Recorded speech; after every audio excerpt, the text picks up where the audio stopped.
Mesdames et messieurs, bonjour.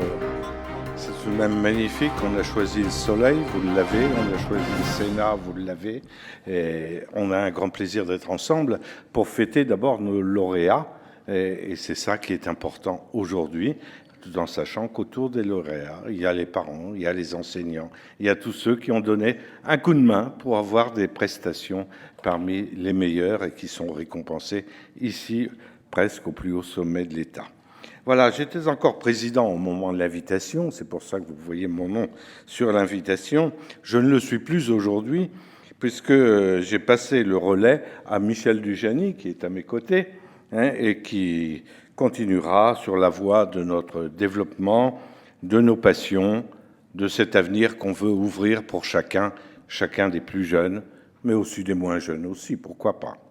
Voilà, je voudrais présenter les excuses de M. Patrick Kanner, qui est sénateur, bien entendu, ancien ministre de la Jeunesse et des Sports.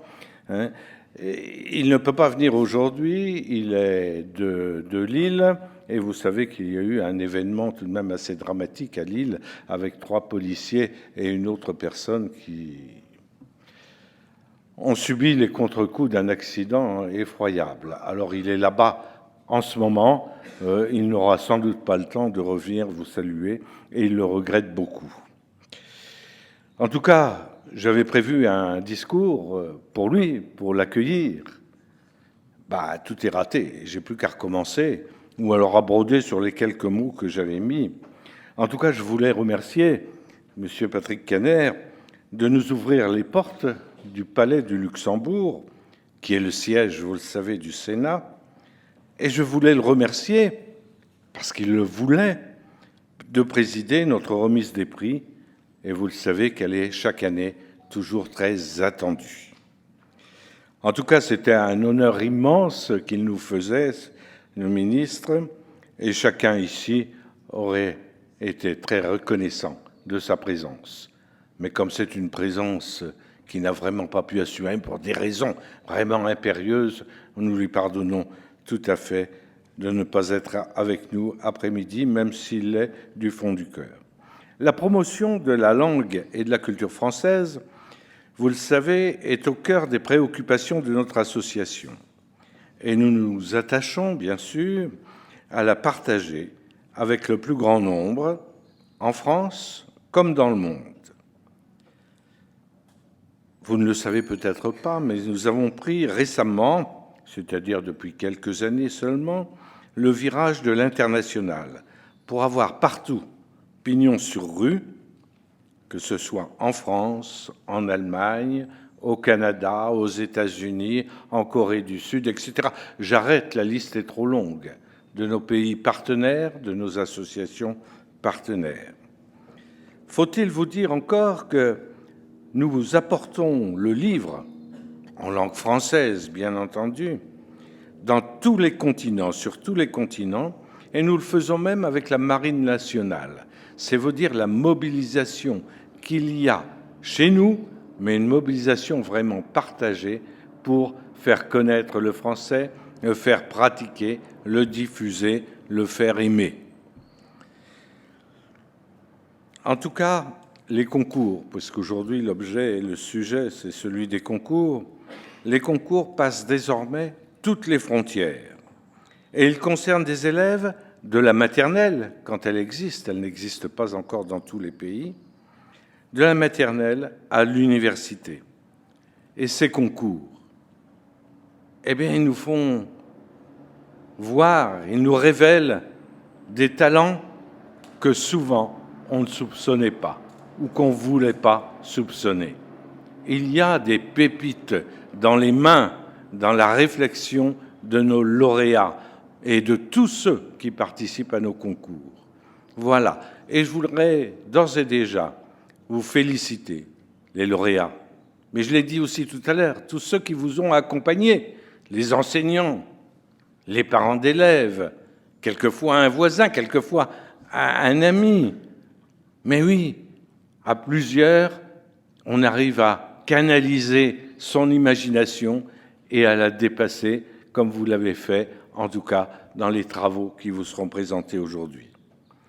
Nous sortons à peine de notre congrès de Genève.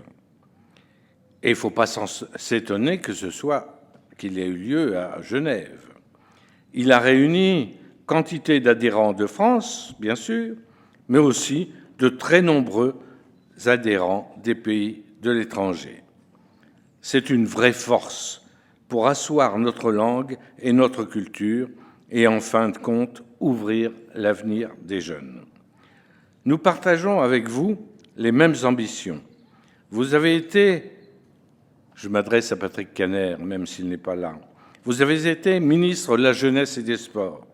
Et vous avez à Lille, et je suis bien placé pour le savoir puisque j'habite Lille, construit quantité de collèges et d'écoles dans la plus grande proximité des enseignants, des parents d'élèves, des élèves, j'allais dire aussi des étudiants parce que vous avez œuvré pour l'université.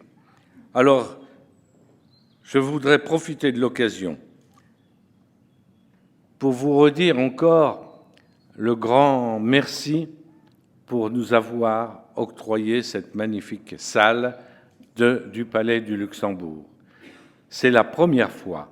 D'habitude, nous faisons à la Sorbonne. Nous continuerons pour d'autres activités à la Sorbonne, bien entendu. Mais nous sommes particulièrement fiers de partager avec vous de cette salle, de cette invitation du Sénat. Et puis, l'an prochain, je suis persuadé que le sénateur Caner n'aura plus les difficultés qu'il a eues cette année pour venir. Voilà. Je vous remercie, je vous souhaite un bon après-midi. Et puis, je vais passer la parole à notre nouvelle présidente, Michèle.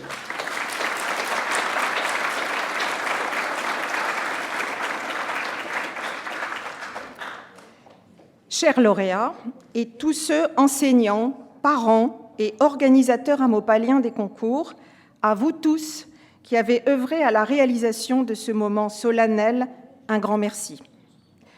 Le relais que m'a passé dimanche dernier Jean-Pierre Paulvan, président d'honneur néanmoins, dans les fonctions de présidente de l'AMOPA, me permet en effet aujourd'hui de prendre la parole pour souligner le sens de cette remise des prix dans un lieu qui abrite aujourd'hui l'une des institutions centrales de notre République, où la démocratie peut s'exprimer dans sa diversité d'opinions. Quel lieu symbolique pour rappeler à nos jeunes que l'école en France est intimement liée aux valeurs républicaines. Professeur d'histoire dans une autre vie, je ne résiste pas au plaisir de vous rappeler que le Palais du Luxembourg est riche d'un passé aux multiples facettes parfois étonnantes. Nous sommes ici chez Marie de Médicis, née en 1575, princesse de Toscane, devenue reine de France par son mariage avec Henri IV en 1600. Histoire tumultueuse, puisqu'elle fut couronnée la veille de l'assassinat de son époux, de quoi nourrir certaines rumeurs. Élevée à Florence, elle reçoit une très bonne éducation et témoigne, comme beaucoup de nos lauréats, un goût particulier pour les sciences, le dessin et la musique. Femme puissante, elle exerce la régence au nom de son fils, le très jeune Louis XIII, femme d'influence aussi, qui ne cesse d'intriguer pour se maintenir au pouvoir, parfois contre le roi lui-même, au risque de sa réputation et surtout de perdre sa liberté. Son fils la relègue plusieurs fois loin de Paris, à Blois, à Compiègne, et la contraint finalement à l'exil. Elle meurt à Cologne en 1642 dans un quasi-dénuement. C'est le peintre Pierre-Paul Rubens qui lui avait prêté une maison. Quelle déchéance! Elle nous intéresse aujourd'hui puisque c'est elle qui ordonne la construction du Palais du Luxembourg, confié à Salomon de Brosse à partir de 1615. Elle s'y installe en 1625 jusqu'à sa disgrâce royale en 1631. Mais elle a eu néanmoins le temps de s'entourer de nombreux artistes qui ont collaboré à l'aménagement et à la décoration du palais. Le plus célèbre d'entre eux, Pierre-Paul Rubens, consacre 3 ans, il y a quasiment 400 ans, de 1621 à 1625, consacre 3 ans à peindre le cycle de Marie de Médicis, ensemble de tableaux somptueux exposés aujourd'hui au Louvre. Elle n'aurait bien sûr pas pu prévoir la destinée de son palais, dont l'utilisation réserve d'autres surprises. Résidence princière, occupée un temps par le régent Philippe d'Orléans, elle revient à frère de Louis XVI. Entre-temps, la Révolution en fait une prison, et Napoléon Bonaparte y installe le Sénat, la première version du Sénat, avant que la Restauration n'y abrite la Chambre des Pairs. Préfecture de la Seine sous la Troisième République, le palais est occupé par l'état-major allemand de la Luftwaffe de 1940 à 1944. La Quatrième République lui redonne son affectation démocratique en y logeant le Conseil de la République et depuis 1958, notre Sénat y siège. Cette brève évocation, dont je n'ai pas pu m'empêcher de souligner, doit nous rendre encore plus conscients de la chance que nous avons d'apporter notre modeste pierre à cette longue histoire française. Je voulais finir, et c'est pour ça que je regardais les plafonds et les murs tout à l'heure, je voulais finir par une devinette pour laquelle le lauréat aurait bien sûr eu un prix supplémentaire. Savez-vous, mais vous ne le verrez pas là, quel est le blason des Médicis ? Alors peut-être que vous aurez l'occasion de revenir, parce que j'ai découvert moi-même, j'ai eu la révélation l'année dernière de pourquoi c'est un blason avec 3 ronds rouges. Pourquoi ? Medici, c'est médecin. L'origine de la famille, il y avait des médecins à l'origine de la célébrité de cette famille, et donc 3 pilules sur le blason. Ces 3 petits ronds rouges sont des médicaments. Voilà, vraiment, le prof d'histoire n'a pas pu se cacher derrière le rôle de présidente. Je vous remercie tous.